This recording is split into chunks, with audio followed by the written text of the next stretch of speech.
Pengertian korupsi. Korupsi berasal dari, jika dilihat dari bahasa Latin, berasal dari kata corruption, dari kata kerja corromper yang bermakna busuk, rusak, menyalahgunakan, memutarbalik, atau menggoyahkan.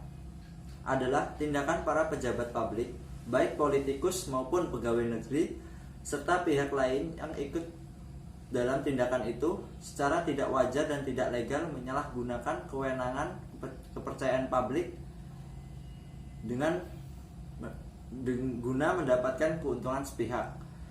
Dalam perspektif hukum, definisi korupsi sendiri dijelaskan dalam 13 buah pasal.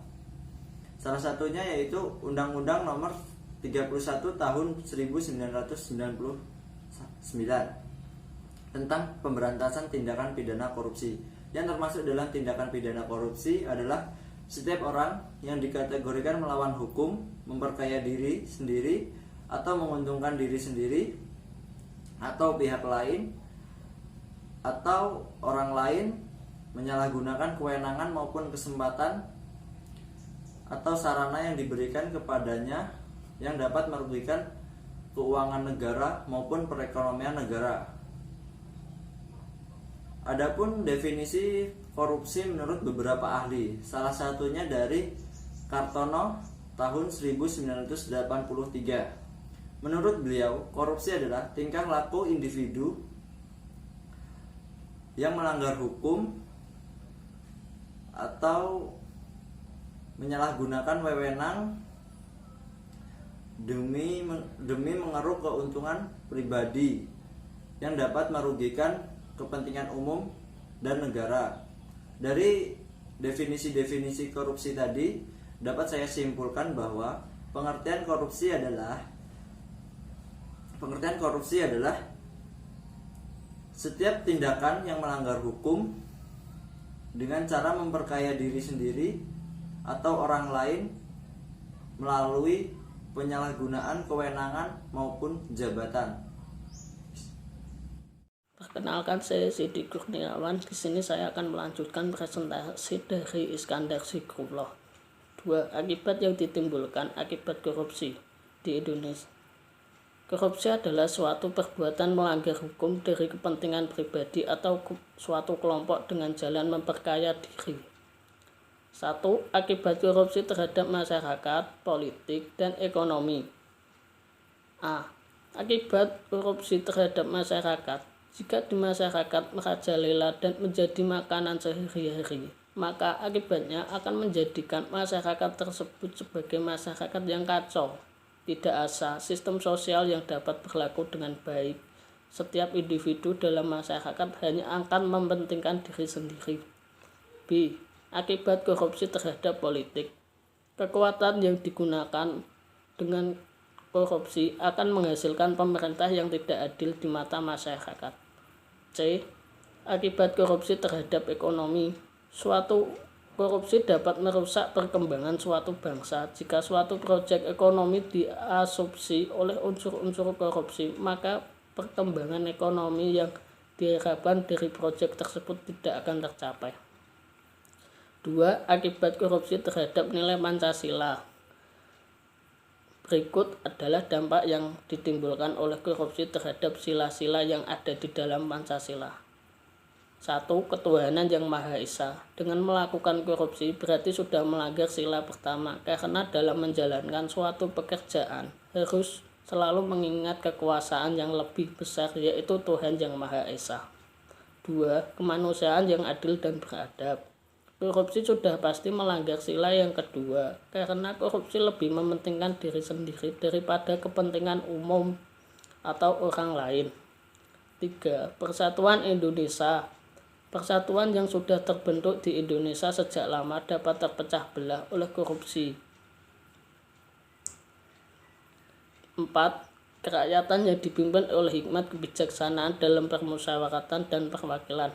Dalam menjalankan kekuasaan, koruptor dapat memberikan perintah yang lebih mementingkan kepentingan dan keuntungan diri sendiri, dan dalam pengambilan keputusan tidak melakukan musyawarah kepada wakil rakyat atau rakyat.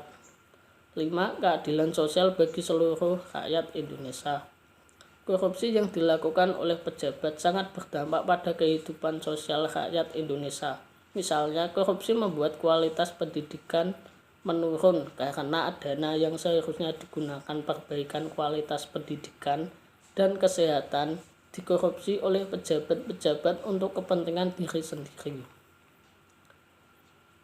Selanjutnya akan dilanjutkan oleh Nasruddin Adji Santoso.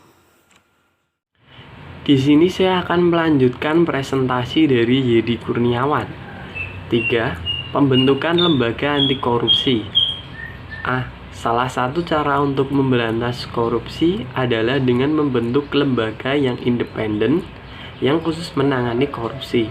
Sebagai contoh, di beberapa negara didirikan lembaga yang dinamakan Ombudsman. Lembaga ini pertama kali didirikan oleh Parlemen Swedia pada tahun 1809. Peran lembaga ombudsman yang kemudian berkembang pula di negara lain antara lain menyediakan sarana bagi masyarakat yang hendak mengkomplain apa yang dilakukan oleh lembaga pemerintah dan pegawainya. Selain itu, lembaga ini juga memberikan edukasi pada pemerintah dan masyarakat. B. Hal perlu diperhatikan adalah memperbaiki kinerja lembaga peradilan baik dari tingkat kepolisian, kejaksaan, pengadilan, dan lembaga pemasyarakatan. Pengadilan adalah jantungnya penegak hukum yang harus bersikap imparsial atau tidak memihak, jujur, dan adil. C. Tingkat departemen. Kinerja lembaga-lembaga audit seperti Inspektorat Jenderal yang harus ditingkatkan. Selama ini ada kesan bahwa lembaga ini sama sekali tidak punya gigi ketika berhadapan dengan korupsi yang melibatkan pejabat tinggi. D. Reformasi birokrasi dan reformasi pelayanan publik adalah salah satu cara untuk mencegah korupsi. Semakin banyak pula kemungkinan untuk terjadinya korupsi.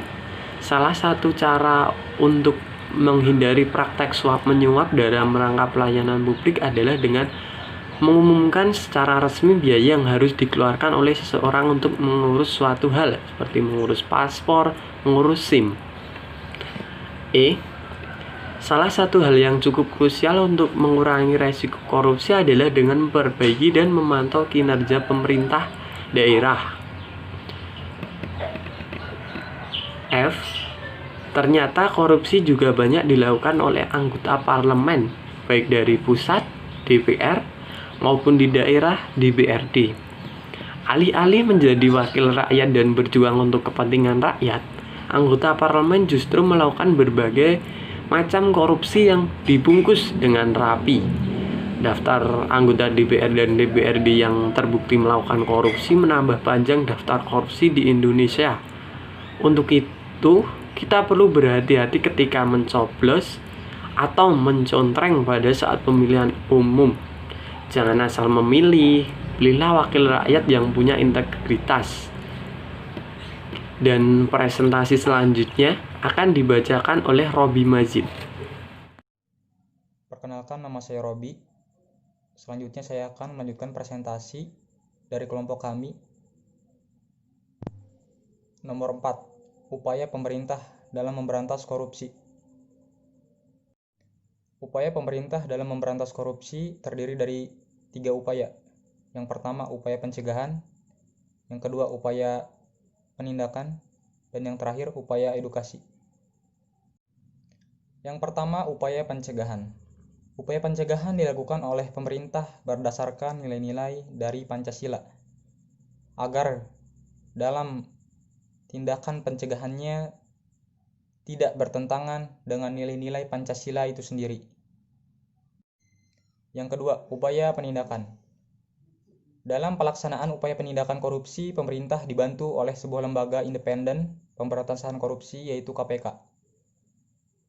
Siapapun yang terindikasi melakukan tindak pidana korupsi akan ditindak oleh KPK tanpa terkecuali. Dalam melakukan tugasnya, KPK membutuhkan peranan lembaga peradilan dalam menegakkan keadilan di Indonesia, terutama yang berkaitan dengan tindak pidana korupsi. Yang ketiga, upaya edukasi. Upaya edukasi yang dilakukan oleh pemerintah dalam usahanya memberantas korupsi adalah upaya yang dilakukan melalui proses pendidikan. Melalui proses edukasi, masyarakat diberikan pendidikan anti korupsi sejak dini agar masyarakat sadar betul akan bahaya korupsi bagi negeri ini.